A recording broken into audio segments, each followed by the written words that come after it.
Hey! Tambala na! At eto na sila, ang nag-iisang masugid na tagahanga ni Nicole Yala. Chris Chuper! Kasama ang nag-iisang die-hard fan ni Chris Chuper, Nicole Yala! Mula sa Mahiwagang Burnay, ang kwento.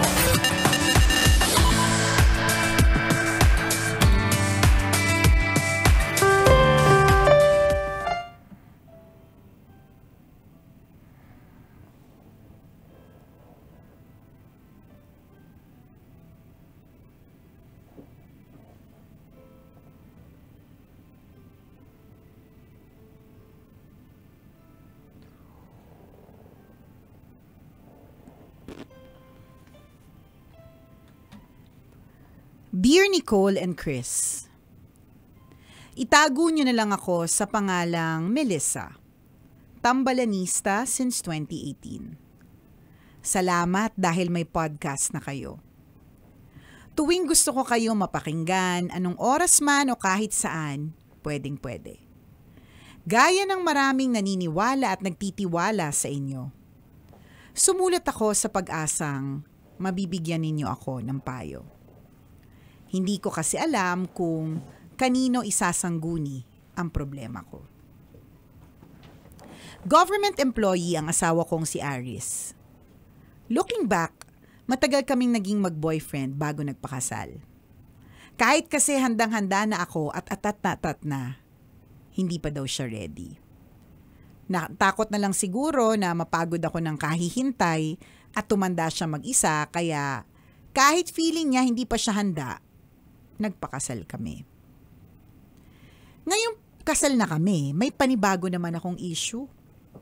Hanggang ngayon kasi hindi pa daw kami ready na mag-baby. Balak yata na ipunin muna yung college tuition na magiging anak namin bago siya ma-convince na ready na kaming magkaanak. Ang problema ko, 37 years old na ako. Baka naman kapag financially ready na kami, hindi na kaya ng katawan ko na magdalang tao. Early this year, may nakilala akong single dad sa pool ng kondo namin. Actually, mas nauna kong nakilala yung anak niyang lalaki na 3 years old. Mommy kasi ang tawag sa akin. Nung una, kami lang nung bata yung nagpapansinan at naglalaro sa pool. Hindi nagtagal, napasama na sa eksena yung poging tatay. Hanggang sa naging malapit kami ni single dad sa isa't isa. Sa ngayon, hindi na kami nagpapansinan ng asawa ko. Para na lang kaming housemates. Ramdam ko na hindi na namin mahal ang isa't isa. Tambalan, makikipaghiwalay na ba ako sa asawa ko? Hindi ko na kasi makita ang dahilan kung bakit nananatili pa kaming mag-asawa. Parang gusto ko na lang kasing magpakamami dun sa batang lalaki na nakilala ko sa pool. Obvious naman na type namin ng tatay niya ang isa't isa.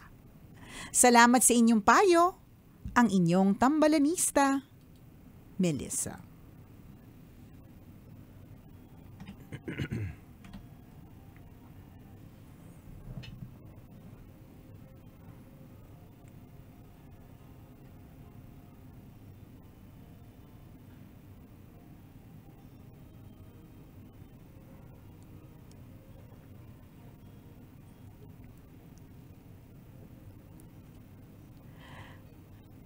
Hi Melissa! Magandang tanghali sa'yo. Una, salamat sa pagtutok sa podcast ng Tambalan. Ayan, para dun sa mga kabisya natin na napapakinggan tayo ngayon sa radyo or napapanood tayo sa YouTube Live. Pero hindi ito yung regular schedule po ninyo talaga ng pagtutok sa Tambalan. Meron naman po kaming podcast on Spotify. So, pwede nyo po kaming mapakinggan anytime, anywhere at your convenience. Yan, katulad ng eksena ni Melissa na anytime pwede niya kami mapakinggan. Alright. O ngayon, kung makikipaghiwalay ka ba sa asawa mo, alam mo, dami ko ng problema, dumagdag pa to. Nakakaloka yung, ano po ba? Makikipaghiwalay na po ba ako sa asawa ko? Yung parang sa atin talaga sa lalay. Ang mga eksena at mga ganap ng inyong buhay. Well, hindi ko alam kung Kaya ka lang nagkakaganyan ay dahil sapagkat because meron kang bagong apple of the eye, 'di ba? Parang may bago kang pinagtutuunan ng pansin, 'di ba? Pero lagi mong tatandaan na yung mga eksenang pansin-pansinan sa pool na mga sinasabi nilang hindi sinasadya, yan, o kaya wala namang intensyon, diyan nag-uumpisa lahat. Ganon.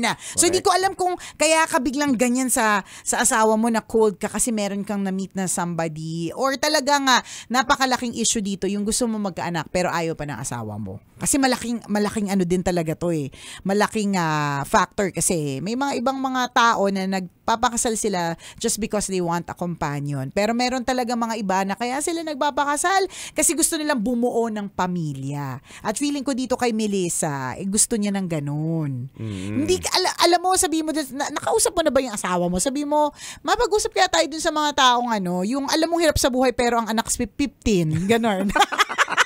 Pero nakukuha pang tumawa. Minsan nakakapag-post pa sa Facebook, minsan nakakapagbakasyon pa, ganon.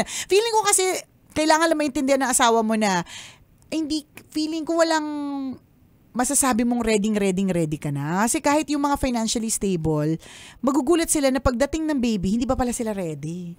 Pero iba rin pala pa rin talaga kung financially stable ka at able. Kasi mabibigay mo yung mga kailangan Ganun. Pero hindi, walang ganun na parang kapag ka financially able ka lang, pwede mag-anak Parang ganun. Kailangan maipaliwanag sa mister mo yun.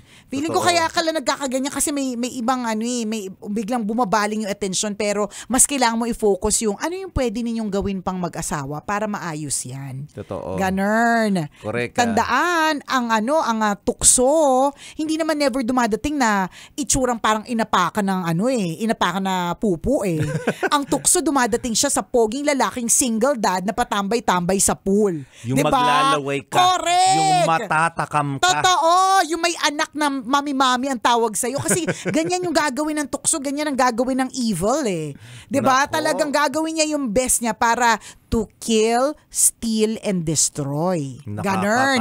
And always, the tukso is in the form of a beautiful, bongacious lady. And in this case, Melissa, di ba? In the form of a poging lalaki na single dad na may anak na 3 years old na ang tawag sa'yo ay mommy. Diba? Nakakatakot, diba? Nako, at this point, medyo dapat maging sobrang maging maingat ka sa pagdedesisyon. Yes. Totoo yung sinabi ni partner, medyo sabog kang mag-isip ngayon Gawin mo muna, makipag-usap ka ng maayos dun sa asawa mo. Correct. 'Di ba?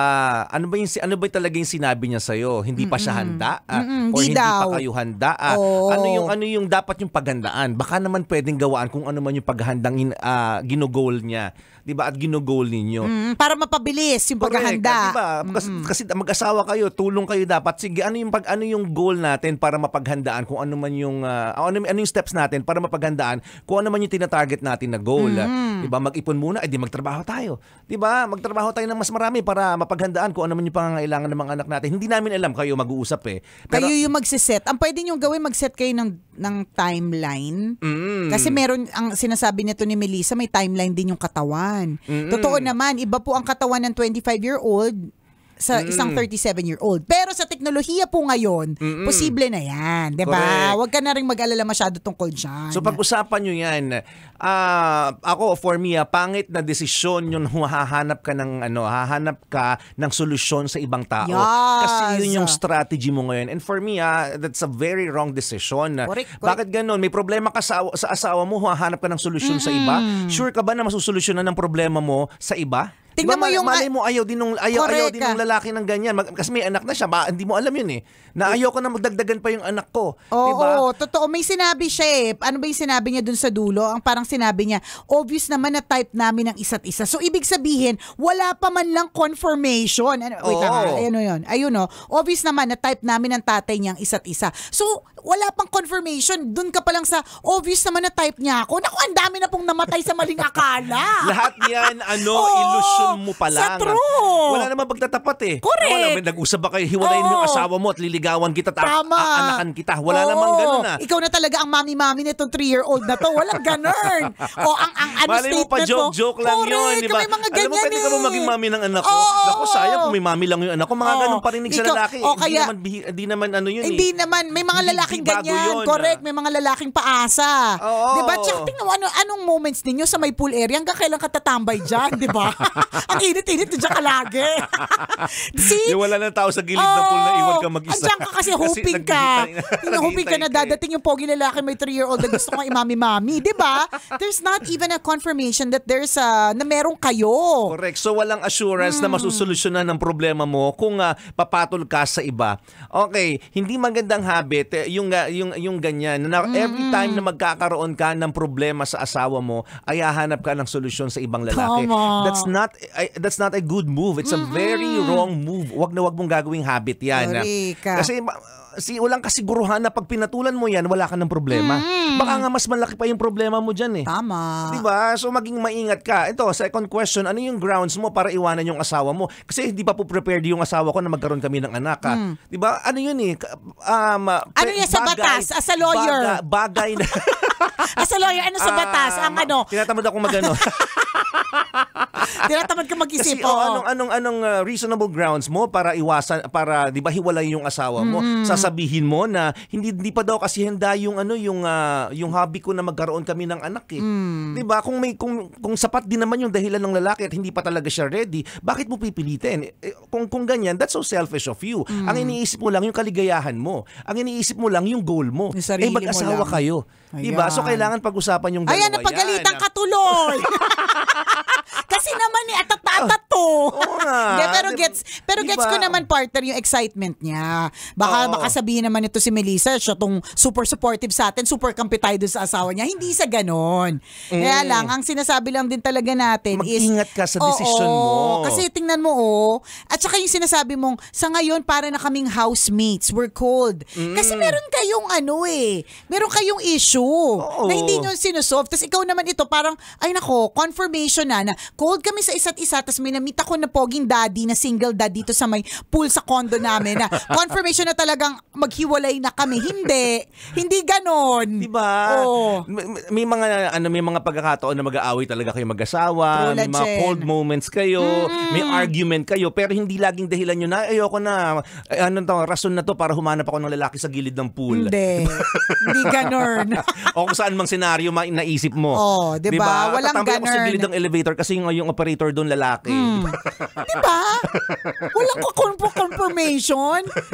Yan yung mali yung ginagawa mong solusyon na hinahanap mo sa iba na pwede nga kayong dalawang mag-asawa ang pwede mag-settle. Kasi dyan pa lang sa issue ninyong dalawa kung dapat kayo mag-anak, ang dami ng oras ang i-google dyan. Totoo Kesa yun. tambay-tambay ka sa pool at dun ka naghanap ng solusyon.